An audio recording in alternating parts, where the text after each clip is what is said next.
coming this way. Wait a minute, hey, I'm ghosted! By Roz Hernandez. I am joined by a woman I found in Reno at a slot machine. At least that's what it appears. Jackie Beat. Oh, wow. Well, Jackie currently has on razzle-dazzle shades and a Betty White wig. Betty White adjacent. Betty White adjacent. Like she got caught in a rainstorm. Yeah, you sort of are giving that with a Puss Zuzu shirt on. Pazuzu. Let me tell you, when I was driving here, I had the air conditioning on and it was a little chilly. So I was setting it. And when I set it, I can't help but think of the year movies come out. So I set it to 73, which makes me think of 1973, which of course is the year The Exorcist came out. Oh my God. It was meant to be. It was meant to be. It was Pazuzu. Pazuzu. That's from The Heretic. Oh my God. I love The Heretic. Yeah, the second one. See, now that one, we just recently covered The Exorcist Curse.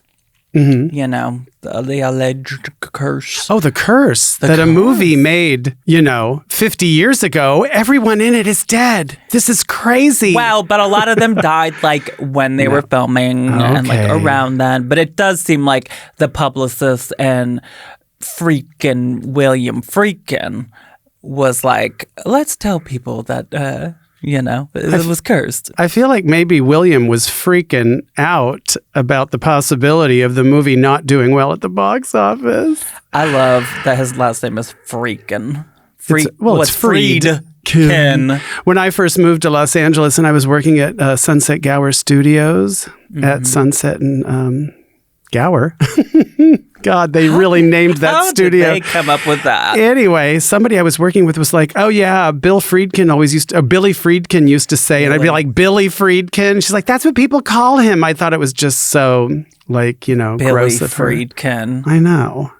Well, you're here because you told... Somebody canceled. No. You're here because you told me you have an incredible ghost story. I do. I know you think that's a setup because this is my third time on the show, and we actually on the phone the other day, because we are friends, ladies and gentlemen, full disclosure. Friends in italics, friends in quotes. It's Hollywood. I told you that, I don't have any ghost stories left. Well, I lied. I've been holding on to the best. Are you serious? Major ghost story that happened maybe a year ago. What? Yes. Okay. This is baffling to me. First of all, let's recap. We have heard the story. Now, Jackie's been on twice now over the years. My favorite one was you told the first time you were on. You were on with Sherry years ago. And you told the story of the time that Satan herself visited you after you went through a breakup. Yes. That story is so good. Tried to seduce me. The most gorgeous blueprint of my lust. I probably used that phrase when I told it the first time.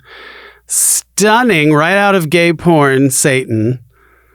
And because you were sad, you painted all your walls black. Yes. And then you woke up in the middle of the night and there was this cloven hooves. Clovened? But he was hot. He was fine. He was fine, girl. And don't do it.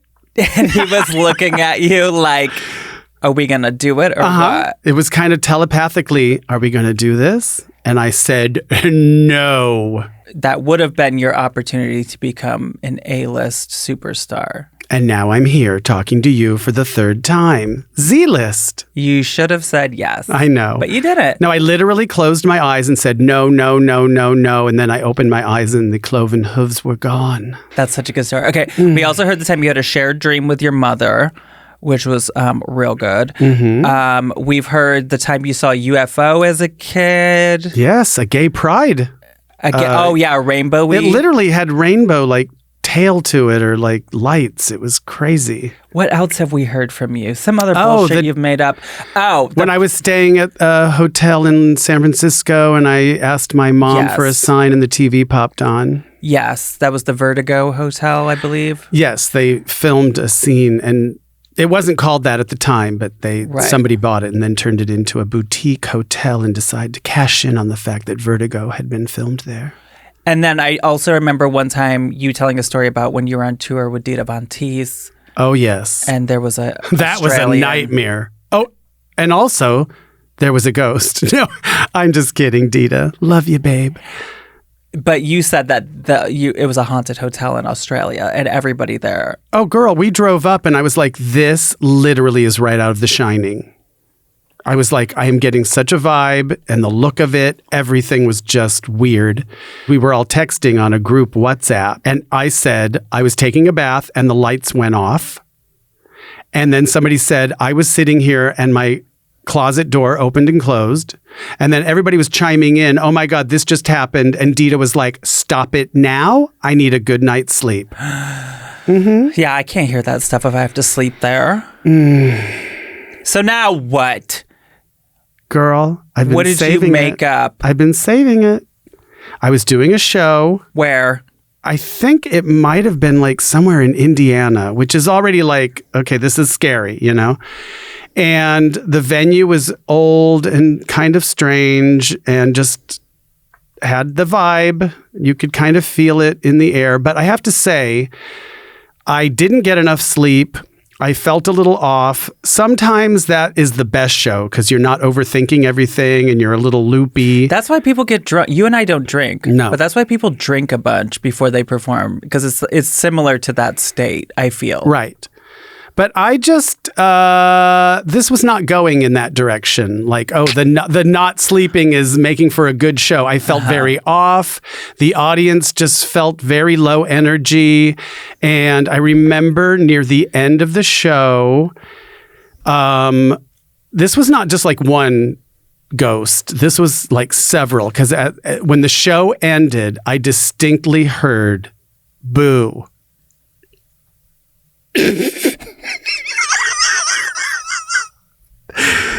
The audience was booing because it was a bad show. Get it? It wasn't a ghost at all. Roz, come on. Used to be fun. Roz. Jackie. I know. Dad jokes from grandma. This is like when you lie on your resume. And You've lied on your resume to get on this podcast. Special skills. Yeah. Telling jokes. Horseback riding. I thought you had a ghost story. Ice skating. It's okay. You don't need one because I did some preparation. H? Because of that problem you were telling me about? I told you that in confidence. Oh. I'm very confident about the problem. I'm confident it'll never go away from the way you described it. This is an episode. Don't do it! This is an episode. Yes. About the ghosts of Hollywood blondes. Hence the wig I'm wearing. I did tell you bring blonde hair. You did. You said, are you going to do drag? I said, are you paying me? You said no. I screamed no. I slammed down the phone. And here we are. We are paying you very handsomely. I know. In non-vegan protein bars in the green room. Get it together. Anyway. Did you say any instead of Ernie? So Jackie loves to say something shady and then briskly change the subject by going, anyway. And then I one time said that if you were a drag king, your drag name would be Ernie Way. And that's why you are at the top of your game, lady. And that's why they give me the big bucks. And all those non-vegan protein bars. Okay, let's talk about some Hollywood blondes. Come on, let's do it. Let's do it. Why not? Okay. I'm curious, maybe you know about some of these stories. You famously do work a lot with a Hollywood blonde, Sherry Vine. I do. But these we're getting even older than Sherry Vine. Mm-hmm. We're going to talk about Jean Harlow. I wasn't alive at the time. I assume you were going to make a joke regarding that. No. Okay. No. Jean Harlow. What an ethereal beauty. I mean, just like a glow, a golden glow about her. I'll be honest with you, that's not someone whose work I know a lot of. Me either. I'm just talking about Do pictures. people I know, I feel like is she known for movies? I mean, you know I'm old. You know that I am a platinum gay, and I usually know all that stuff. Obviously, I know of Jean Harlow, and I can picture her. And what I just Same. described is like, photos I've seen of her. Right. But I can't really remember, any movies, which is, I feel bad. We're probably going to get haunted by her right now. I know. I mean, there's other genes. Mom jeans, Mom genes. skinny jeans. Good genes. Oh, I was blessed with, as you can see, I was blessed with good genes. But Jean Harlow, Gene Hackman. Don't start. I almost set the air conditioner to 72, which is Poseidon Adventure. Gene Hackman played the hip, turtleneck-wearing priest or minister on the ship who was having a, little question of faith, especially when the ship turned over. That'll do it. That'll do it. That'll do it. Okay, so Jean Harlow. Yes. This is something that I have heard about this story many times over the years because there's like a Manson connection. Jean Harlow. Many people say that the house that she lived in was cursed. It's known as the Harlow Burn House because she was married to MGM producer Paul Byrne in the late 20s and 30s. And the two of them briefly owned this really cool house. And as far as I know, it's like Benedict Canyon area, which they say is cursed. They say that whole area is Manson territory. Exactly. Well, okay, so Paul Byrne shot himself in the head. At least that's what the official police report. Yes. Many speculate it was murder. But also, apparently, 2 other people died in their swimming pool. Let me ask you a quick question. Yeah. What was Paul Byrne? He was a director or something? He was a producer. Okay, so at he's this MGM. A successful producer at MGM. Did you say he was married to Jean Harlow? I don't think that's she was gorgeous. Like, why are you gonna unalive yourself? Well, I know people in Hollywood, never have problems. Well, that's true, but who knows? But listen. I'm just saying men back then had a lot of power, and if he had a lot of money, let's say that the relationship wasn't great, he could just dump her for, a newer model. So it just seems strange that I think it was murder. I need Jack Lumbo on the case. I get it. That was Jackie plus Columbo. For our younger listeners, please Google Columbo. I love Columbo. Okay, so here's the Manson connection. Okay. Jay Sebring bought the house. Famed hairstylist to the stars. Famed hairstylist to the male stars. That's always an interesting point. Well, he also did Sharon Tate's hair. Right. He also did Sharon Tate for a brief period. Yes. And he was known for doing men's hair. He really was revolutionary in the men's hair. He was like game. the Vidal Sassoon of men. Right. Yes. So he bought the house in 1963 and he lived there for a few years with Sharon Tate when the two of them dated. And the story goes, and this is all stuff I got off of hauntedhouses.com. Thanks for the shout out. So the story goes that one night, Sharon Tate was staying there alone. She was trying to sleep. She turned the lights on because she kept hearing scary noises. Then a little man, quote, scuttled into the room, ignoring her, looking for something. She recognized him as Paul Byrne. She ran out of the room and saw an entity on the stairs tied to the post with its throat slashed She ran to the bar in the house to get herself a drink. She got an urge to start ripping the wallpaper along the base of the bar. She went back to the bedroom and passed out. And she assumed it was a bad dream until she noticed the torn up wallpaper the next day. She really experienced it. The current owners say they haven't had anything creepy happen. Do you know why I love that story? It is so specific and so weird. And like, if you were going to make up a story, girl, that would not be it. No. Do you know what I mean? No, I know. It has everything. Sharon Tate, scuttling. I need a drink immediately. And then like the destroying of wallpaper. Yeah. Scary. It's scary. Let's try to keep it upbeat. We're not putting anything upbeat. It's not that kind of a podcast, dear. Also, I should mention, while we're on the Sharon Tate, there is that place that I have been before, the Omen House. Oh, yes. The house that a man owns next to the Manson murder home location that he says is haunted by Sharon Tate. And one time I did go to Sharon Tate's birthday party there. And as I was leaving, he said, Sharon's telling me I need to flip over the patties. And he went out to the patio because the burgers were burning.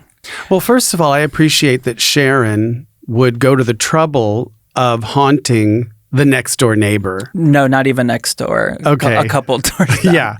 And I love that she's like, girl, do not overcook that meat. Do not overcook the meat. Okay, so Jean Harlow's second house in Westwood, she lived in that one for 4 years. So I guess when she married Paul Byrne, her parents lived in this house. But apparently she haunts this house. So this Westwood one. There was a family that moved in 1970. The day before moving in, the woman of the family went upstairs and her dogs were barking. No. So those 70s shoes, they weren't comfortable. No, her actual dogs were barking at an unseen presence. She says she heard a voice say, "Please help me." The first night that they stayed in this home, their bed was struck 3 times by a heavy force. I bet it was. What did they have for dinner? This is so stupid. Well, the kitchen lights would go on and off. They heard a woman sobbing in their living room. There were cold spots and winds. Okay. I'm like that This is guy good. from Police Academy. Oh my God, that's great. The husband and wife both had a dream of the bathroom overflowing with water and bubbles. I think this is like new homeowner nightmares. Well, listen to this. They both had this dream that they're taking a bath. It's overflowing with water and bubbles. And then a hand reaches out to the nearby light switch and gets electrocuted. Oh and then they both like wake up. So they call an electrician who was amazed by how out of date the light switch by the bathtub was, and they replaced it because they're like, this is like a premonition. Like, you're going to get electrocuted. Right.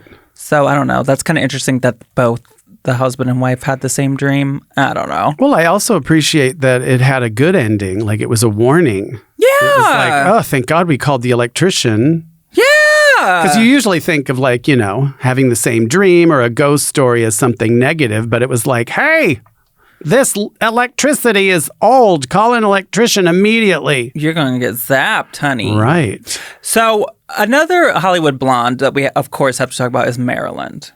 Now, You put a D on the end. Marilyn. Yes. You're right, I did.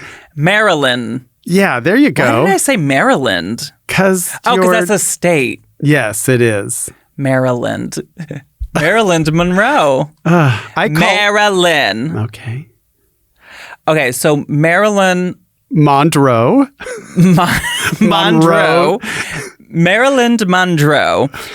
She is the most booked ghost in the afterlife. She has never stopped working. Oh. She is everywhere. Booked and blessed. So apparently the home that she died in, people see her wandering the gardens and they hear whispering in their ears. There's this girl who's a Marilyn impersonator named Jasmine Chiswell. Okay. And I think we covered her a couple of years ago because she was like kind of getting publicity. Okay, so this woman, she's a Marilyn impersonator. Like she like fully like lives her life looking like Marilyn Monroe. Happy birthday. Yes. To you. She moved into that house. Oh, of course she did. And she was like making videos saying that. Wait a minute. Where'd she get the money? Like, this is someone I've never even heard of, and buying Marilyn Monroe's, the place where she died, that's expensive. I didn't ask, but I believe she wasn't alone. So she made videos saying that people would feel hugged from nobody and they would hear voices and footsteps. So it must be Marilyn. Give me a hug. Oh, Maryland. I can't You're believe... trying to get haunted today. Why not? I need like something to talk about. Maryland will show up like, it's not Maryland. Great. I would love that. She'll just hug you because she was... It's not Maryland. That's my Marilyn Monroe. Oh my God, that's so bad. Well, I'm not a Marilyn Monroe impersonator. Neither am I, but I can still do her. No, you can't. I tried. That was Varla Jean Merman. Who I've been working with lately. I'm Marilyn Monroe. That's good. That's what she sounds like. That was... Give me something to say as Marilyn Monroe and I'll say it. Give a girl a break. I haven't had solid food in 3 days. Give a girl a break. I haven't had solid food in years. Can I tell you that story? No. Okay. What is it? Years ago, we used to go to Rage every night. We even got an apartment up the street from Rage so we could walk the gay there. Nightclub. The gay nightclub that is no longer. No, it's called Beaches Tropicana. It was called Heart for a brief period, but I think that was a shameless money grab that failed spectacularly. Anyway, we used to go all the time. This is in the 80s. And after that, we would go to a restaurant called The Greenery and, have a bite to eat. And there was this older, sweaty, really bad Marilyn Monroe drag queen. And it was packed. And the waiter was walking by and she was trying to flag him down. And she would look at us like, ah. And then she tried to flag him down. She was like really performative. And at one point she turns to us and she's like, what's a girl got to do to get some flapjacks around here? And she was a little pudgy. And one of us said, I think you need to slow down on those flapjacks, Marilyn. And she goes, give a girl a break. I haven't had solid food in 3 days. Diarrhea. Who was she? Did she just live like that all the time? I have no idea. But when somebody, the makeup was all clammy and it was bad. I've worked with you. Smelling like clams does not equal clammy. No, it was kind of like out of a movie, oh my God, this is like a scene out of After Hours. That's what I would imagine. You come to Los Angeles, you see someone dressed like a Marilyn Monroe impersonator trying to get flapjacks. That feels very LA in a movie. Also, she ain't from around here. Flapjacks? We don't call them flapjacks on the West Coast. That person was from Salina, Kansas. Oh, interesting. Yeah, I guess it's I don't eat like that. Yeah. Okay. Maryland. Here's where else Marilyn is. She's also at the Roosevelt Hotel, of course. Oh, of course. Of course. She poses on the diving board because that's where she did a toothpaste ad, which was her first ever print ad. So apparently now she's still there doing the toothpaste ad. People see her. She would often stay in a cabana room, which is still there, and they're like, "Ooh, it's the Marilyn Suite." And I actually have been in there before. I went to someone's birthday party in there one time, and there was a mirror in there that she would look into that is haunted by her. Right. At one point, it was in the hotel, and another point, it was in the manager's office. A maid said that she saw, quote, a sad-looking blonde looking into it while she was cleaning it. Oh, Now, there's To be fair, that was Sherry Vine was having her house fumigated and had to stay for a few days. Sad-looking blonde. Well, there's no word if the maid was a sad-looking blonde woman herself. Because, I mean, if it's a mirror and you're cleaning it. I would also like to think that maybe the manager was like, why are there streaks all over this mirror? The ghost. Oh, like, yeah, you just blame everything on the ghost. Well, also, it's like the Hollywood Roosevelt had a publicist in the 90s that was into the ghost thing, because I feel like growing up being into Los Angeles and being into ghost stuff, it was always the Hollywood Roosevelt. Like, and it was always the Mirror and the Marilyn Monroe and all of that. They also say, what's his name haunts it? What's his name? I actually don't remember. Actor. That really narrows it down. Thank you. 50s, 60s. He was gay, but Tab Hunter. No. Rock Hudson. Close. Warmer. Randolph. Suddenly Last Summer. Oh, Montgomery Clift. Montgomery Clift. He plays his trombone or his trumpet. Oh, I bet he plays the trombone. You play that trombone extra rusty. You do it better than me. That is so good. That's people don't even know. Okay, so also, let's see here. Can I say one thing about Montgomery Clift? Please. He was so gorgeous. I know. And then if you watch Suddenly Last Summer, which have you seen it? Of course. It is so bonkers and I love it so much. But this was after his car accident. So he had facial reconstruction and he knows he doesn't look like his old beautiful self. So the entire movie has he's always apologizing with his eyes. Like, I know, I'm sorry. I don't look like the old me. His grandson? Some descendant. He had kids? No. Nephew? I don't know. One of his descendants made a documentary a couple years ago about him using his actual recordings of him speaking and stuff. And he kind of clears up a lot of stuff about him. It's really interesting because I think a lot of people thought that he was really miserable and whatever, but he wasn't. Well, there is this misconception that gay people were so miserable back in the day. And there's been a few really amazing documentaries, don't ask for any of their names. Yeah. But that are no, the complete opposite. We had a whole community and everybody was having a great time. I mean, the only difference was you couldn't be completely open about it and walk down the street holding your boyfriend's hand. Right. But people were actually happy and there were safe spaces and that's why they went to Palm Springs and, Right. Fire Island and Provincetown. Mm-hmm. That's all. I just want the kids to know. No, that's good. I think they should know. They should also know that Marilyn Monroe is also at the Santa Monica Pier. What? Now, that's just some tourist shit. There's no way she's at the Santa... It says that they see her sitting on a bench at the Hippodrome. Excuse me. Okay, I know she was a size 14, but that is old school body shaming. Let me tell you something. Somebody who worked there was attendance is down. Yeah. I have an idea. Yeah, totally. The ghost of Marilyn Monroe. It's not a bad idea.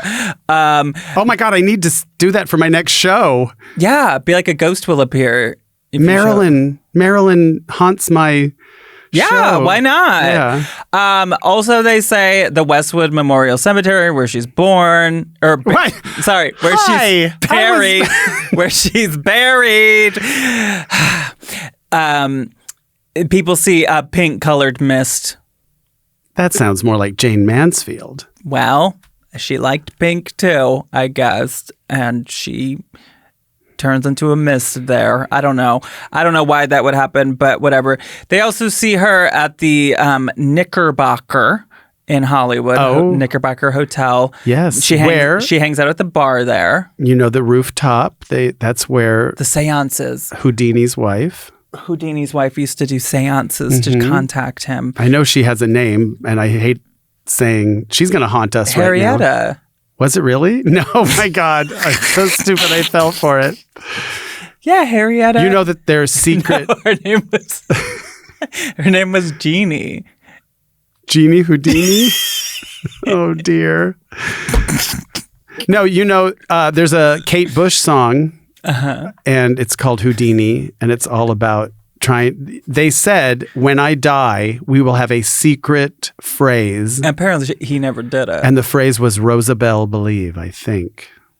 It was what? Rosabelle Believe, or maybe it was just I'll call you Rosabelle. And anyway, it's in the Kate Bush song Houdini, which is genius. Huh. The cover of the album is her kissing a guy who's dressed like Houdini, but you just see him from the back, and she's got a little key on her tongue because he used to kiss his wife before he did the escape routine, and she would pass a key to him through a kiss.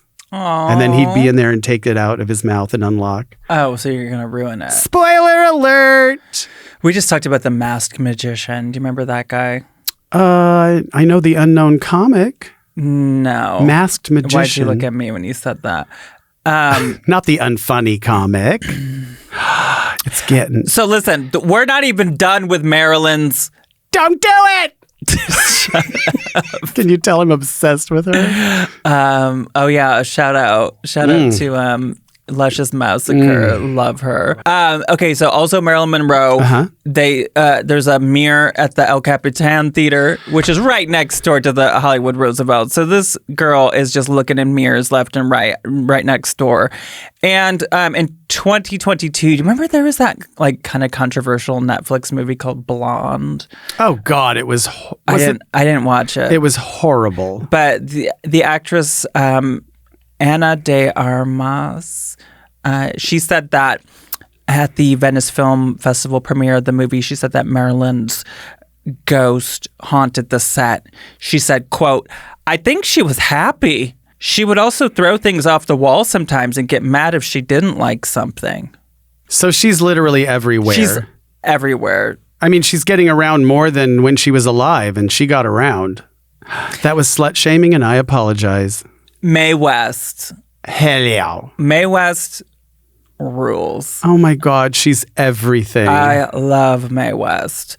According to a website called Bizarre Los Angeles, she haunts the Ravenswood Apartments in Los Angeles. Do you know where that is? It's like mid-city sort of. It's like, I feel like that's like Hancock Parky sort of area. She lived and died in the upper floors in 1980. And she even allegedly told friends that as long as the building stands, she's going to be there. Okay. Oh, as long as the building stays.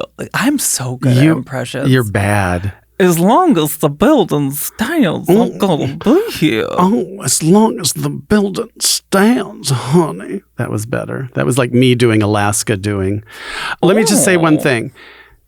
I love that she said as long as the building stands, because I mean, don't you know how hauntings work? The building doesn't need to be there. They could tear it down and put up an Arby's. And she's like, do you really want to order that, honey? You want curly fries with that, babe? They're seasoned. Why did she talk like that? I'm happy she did. So people, how many years later? I know. I'm happy she did. Yeah. So here's an excerpt from her interview with an author, John Coble, for his book called People Will Talk. She says, sometimes I just lie down in a semi-dark room and I see crowds, individuals coming in like a montage. What do I sound like? She says, now I'm a very normal, healthy person. I don't imagine things. So when I see things and hear voices, I know there's something that exists around us.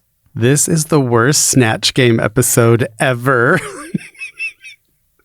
No, I love that she was kind of into the occult. No, obviously. she was. She was very into psychics. So she says, over the years, I developed my psychic powers. Everything was a thought before it was created. This table, this vase. they were thoughts before we made them. But I really didn't get involved in ESP until I met Thomas Kelly in 1941. He was a famous Quaker mystic. And do you know that Lady Bunny's parents are Quakers? No joke. I'm not even joking, because you think I'm going to make a joke like that's why she looks like the Quaker Oats guy out of drag or something. I'm not even kidding. But let me just say one thing. I actually got emotional when you read the part that said everything was a thought. Right. This table, it's such a simple, I'm not even kidding. You know how old I am, and I've never really thought of something that simple. Well, that's part of why I like ugly things so much. She just winked at me. Is because like things that other people conventionally would say are ugly. It's like that is someone's vision. It was someone's vision. And that to me, sometimes I look at like an ugly piece of art or like, I don't know, some old antique. And I'm like, someone thought that that was like beautiful. They took the time to make it. I do think about that kind of stuff. It's also subjective. I mean, there's people. Absolutely. And I don't think that it is. I don't look at it that way at all. I mean, I used to joke, this is how old the joke is, if Janis Joplin was on, and thank God she's not a blonde, or she would be the subject, part of today's podcast. Didn't you stay in the room? I think it was the room. I know I stayed there at the Highland Gardens. Yeah, that hotel. But here's my point. Like, if she was on American Idol, they would be like, girl, run a comb through your hair. Right. You're a bit pitchy dog. Lose 20 pounds. Do you know what I mean? Like, she's one of the most amazing, iconic voices, just like we were talking about with Mae West. Like, anything that kind of strays from, who cares about a perfect singing voice? Who cares? I mean, a beautiful voice is great, but give me some emotion. Give me Chrissie Hynde. I listen to Chrissie Hynde of The Pretenders, and sometimes I'm like, I would never have thought, and I'm a singer, I never would have thought to sing it like that. Right. And is that actually the right note? She's kind of like right under it, but it really pulls at your heartstrings. I know this is turning into like Hallmark, but... Yeah, no, I agree with you. And people are starved for reality, real reality, not like reality TV, authenticity, originality. And even flaws. Yes. That's why, have you ever done a show? That's why I like you. Thank you. And people, come up after the show and they're like, oh, my favorite part is when you totally fucked up. And I'm like, really? Thanks a lot. But then I think about it and it's like, we're craving that. We want something real. Real, not AI. Yeah. So she goes on to say that the forces for good and evil were coming in. I could hear psychic voices and see people all the time, and they kept me awake at night. If you told this to people about hearing voices, they'd think you were mad or something. Now I know I must have always had these voices telling me things. You see, they helped me several times when I was really in a problem and I didn't know how to get out of it. Like the court case I had. I was being sued for $100,000 and I knew I was innocent, but I didn't know how to handle the case. I was lying in my bed when suddenly this voice comes to me, very beautiful, deep man's voice speaking in an old English accent with thee and thous. That was the way he was speaking. And this was in 1948, and I knew I had heard that voice before. Back in 1941, I had always remembered it because it was very distinguishable. Who was it? I guess you're never going to know. And I noticed she went on to say that the spirit voice told her what to say in court, helping her to win the case. Oh, yeah. After it was over, I wanted to know for myself what kind of person that voice belonged to. I asked the dictionary about it, and I opened it up when it said clergy. So I know it was a man from the clergy, back in the 18th or 19th century. I think she kind of just filled in the blanks. So I have this book. Yes. You know how I collect these one more old thing. books? I'm just so sorry. Think about how scary it would be to be sued for $100,000 back then in the 40s. That's a lot of money. That's like $5 million or something. Oh, that's nothing. Oh my God. But that would be a lot for you, huh? Girl. I'm just kidding. Okay, so you know how I collect these old books? Yes. This is one I have called I Believe in Ghosts. and it's a celebrity book. It's called I Believe in Ghosts, and it says, as told and recounted by Danton Walker. What year is this? 1956. Oh my God, that's 4 years before the 60s. Oh my God, it's 5 years after you were born. So there is a chapter where she talks about it's called Mae West Spirit Friends. Oh. She's filled with them. So she was really into... Mae West's spirit legal advisors. Yes. There's also a story about Ida Lupino and Burl Ives. Okay. And Guthrie McClintock. And Noel Coward. I've heard of that one. You've heard of Noel Coward? Yeah, I've heard of that one. Cool. But I don't know who Guthrie McClintock No, I don't know who that is either. is. Okay. Should we do... Please. I took an improv class, so just yes and.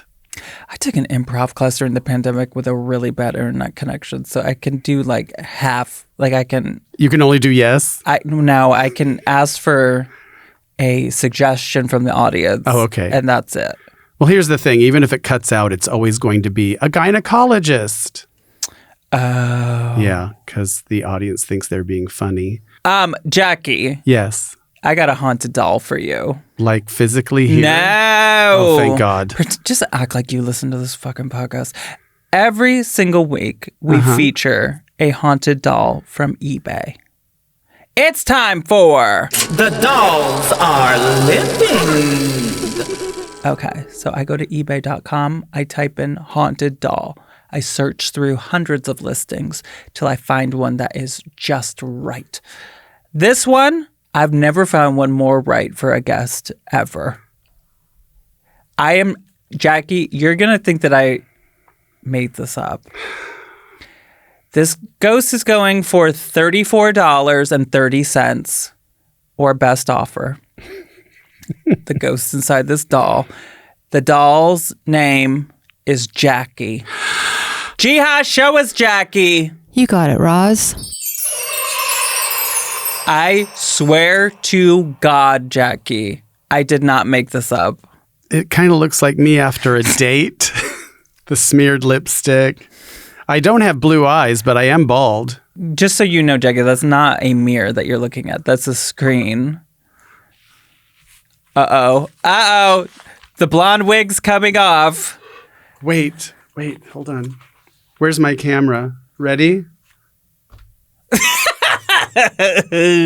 Yeah. So what we're looking at here is a bald, feminine doll that does not have any eyebrows, smeared lipstick, blue eyes. I do wear that color Lip? as eyeshadow. Oh, as her eyeballs. Yeah. But can we look at picture 3? She's got a waist, so that kind of shoots it down. She's height, weight, proportionate. Yeah, you would never wear that outfit either. She's No. very Victorian, big, poofy. Oh, that's like upskirting. Well, she comes with a bio. Okay. It says, the person selling this wrote, I received her through a friend who collects vintage toys, someone who doesn't usually deal with spirit vessels, and they felt uneasy with her. Quote, she doesn't scare me, my friend admitted, but I feel like she's sad, like she doesn't belong with me. I'm sorry. Of all the pictures, that is the creepiest. Just Yeah. the lighting. Well, they did take a picture where they made the lighting spooky, which is very important when you're trying to sell these. I think you need to make them look a little scary. Sure. It says, the moment I held Jackie's vessel, I understood. Her energy was distinct, subtle but layered, carrying the weight of something deeply personal. She wasn't restless. She wasn't angry. She was just waiting for the right person, for someone who could understand. Jackie was young when she passed, like in her early 20s, around 1980. She carries the vibrant yet fragile energy of a girl just beginning to understand herself. Through deep meditation, I've received flashes of her past. I get the feeling she spent much of her time on the outside looking in, searching for acceptance in a world that didn't always offer it. I sense that she was part of the LGBTQ community. Perhaps questioning, perhaps certain, but never fully embraced. Whether she kept this part of herself a secret or faced rejection for it, the energy around her speaks of a quiet battle. She doesn't seek pity. She doesn't even seem mad most of the time. But there's a longing in her energy, a need to be recognized, to be seen. So some of the things she does, unexplained music comes out of her, cold breezes, object shifting, dream communication, electronics acting up, you know. Wow. Yeah. I like the LGBTQ plus pandering part. Yeah, that's a lot.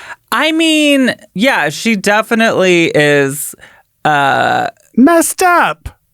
Well, she's like in a dress and she's sort of just based on her makeup and hair. Can we she feels LGBT. Imagine like if we bought her what we might hear a disembodied voice. Can I do an impersonation? Please. There's my Vig.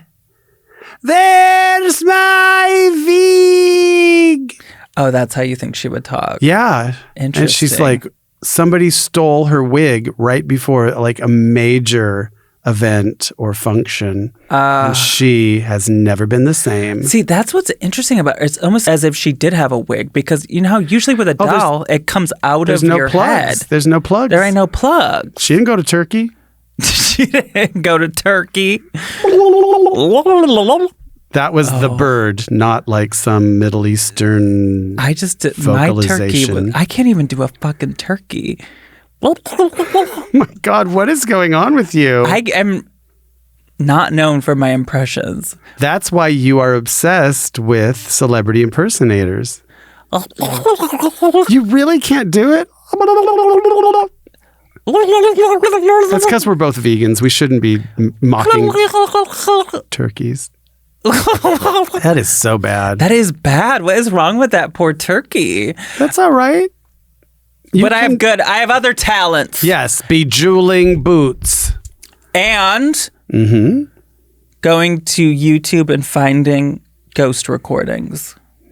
It's time for EVPs or EV Police. These actually creep me out. You know they do. Woo! Fun. Well, these are two from a YouTube channel called The Space Coast Paranormal Society. Okay, really rolls off the tongue. I don't know where these locations are. It doesn't necessarily say, but they are two EVPs, and I want you to guess what this ghost is saying. I'm scared. Jackie, here's the first one. Okay, do it again.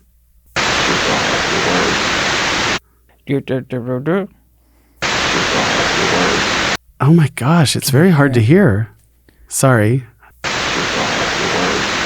Are you in the dark? Are you in the dark? Are you in the dark? That's not what they believe. Did they think it was A, your drama girl?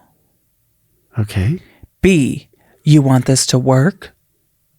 C, you don't have to worry? Or D, you said this wouldn't hurt? It's either B or D because I thought it was, are you in the dark? And work and hurt sound more like that to me. So I really think that they are usually sometimes more innocuous. You want this to work? Well, they think it was C, you don't have to worry? Oh, I hear it now. Oh, now I hear it. Green needle. I think it could be you don't have to work. Like them being like, you don't have to work? What do your parents do? Have you got a husband? Like, that's what it sounds like. Listen. You don't have to work? But they think it's you don't have to worry. Maybe it's the ghost like, what are you doing here with this recording device? Seriously. Like, don't you have to work? I love ghosts like just throwing shade at ghost hunters. I love that. But do you know those things where you listen to it and whatever you're reading, like green needle, You've never seen that one? Oh, and it will say... And they're completely... Those are so scary. They're so weird. It just goes to show you that reality, like we really are in the Matrix. What you're talking about is like you see a video that will pop up in your algorithm or whatever, and it's like whichever one you read, it will say out loud. That's what you will hear. Yes. Yeah. Yeah, there's. And I just remember green needle. Yeah. Yeah. What is the other? I don't even remember the others, but green needle is such a specific. I hate the substance. that thing. The substance. Green needle. Okay, let's do this. Here's another one. I don't know the location, but what does it say? Terrified.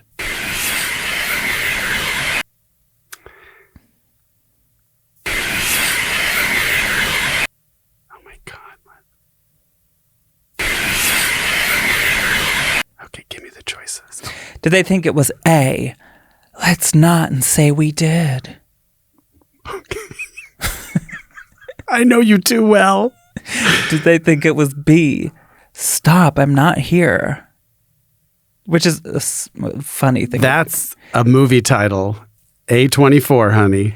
Did they think it was C? It's that time of year. Or D? That's not my finger.